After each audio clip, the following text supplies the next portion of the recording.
అటవీ ప్రాంతంలో గుట్టు చప్పుడు కాకుండా టేకు చెట్లను నరికి భూమిని చదును చేస్తున్నారు దుండగులు. నిర్మల్ జిల్లా కడం మండలంలోని లక్ష్మీసాగర్ గ్రామ శివారులో జరుగుతున్న ఈ ఉదంతం ఆలస్యంగా వెలుగులోకి వచ్చింది. విషయం తెలుసుకున్న ఫారెస్ట్ అధికారులు జేసీబీని సీజ్ చేసి చదును చేస్తున్న వ్యక్తిని అరెస్ట్ చేశారు. అటవీ భూమిని ఆక్రమించాలని చూస్తే కఠిన చర్యలు తప్పవని ఎఫ్ఆర్ఓ అనిత తెలిపారు. ఇదిలా ఉండగా సదరు భూమి తనదేనని 30 ఏళ్ల క్రితమే తన భార్య పేరు మీద రిజిస్టర్ అయిందని ఆకుల చిన్నరాజయ్య తెలిపారు. ఫారెస్ట్ అధికారులు దౌర్జన్యంగా భూమిని లాక్కుంటున్నారని, తమ భూమి తమకు ఇవ్వాలని రైతు తన ఆవేదనను వ్యక్తం చేస్తున్నాడు.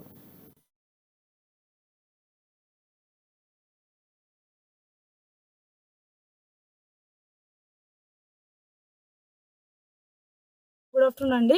నా పేరు Anitha, forest range officer Kadem. మాకు ఈవినింగ్ మా బీట్ ఆఫీసర్ సిబ్బంది ఇక్కడ పెరాంబులేషన్ చేస్తున్నప్పుడు దిల్దార్ నగర్ బీట్ లో 848 కంపార్ట్మెంట్ లో ఇల్లీగల్ గా ఫారెస్ట్ క్లియరెన్స్ చేస్తున్నారని తెలిసిన వెంటనే మా స్టాఫ్ వచ్చి ఇక్కడ 848 కంపార్ట్మెంట్ రిజర్వ్ ఫారెస్ట్ లో జేసీబీతో ఫారెస్ట్ క్లియరెన్స్ చేస్తున్నట్టు గమనించి వెహికల్ ని జేసీబీని ఇక్కడ సీజ్ చేసి కస్టడీలో తీసుకోవడం జరిగింది. కానీ తర్వాత ఇక్కడ ఎవరిది అని చుట్టుపక్కల కనుక్కుంటే ఇక్కడ ఒక లక్ష్మీ సాగర్ కు చెందిన ఆకుల రాజం అనే వ్యక్తి ఆయన భార్య పేరు మీద దీనికి పట్టా ఉందని చెప్పడం జరిగింది. బట్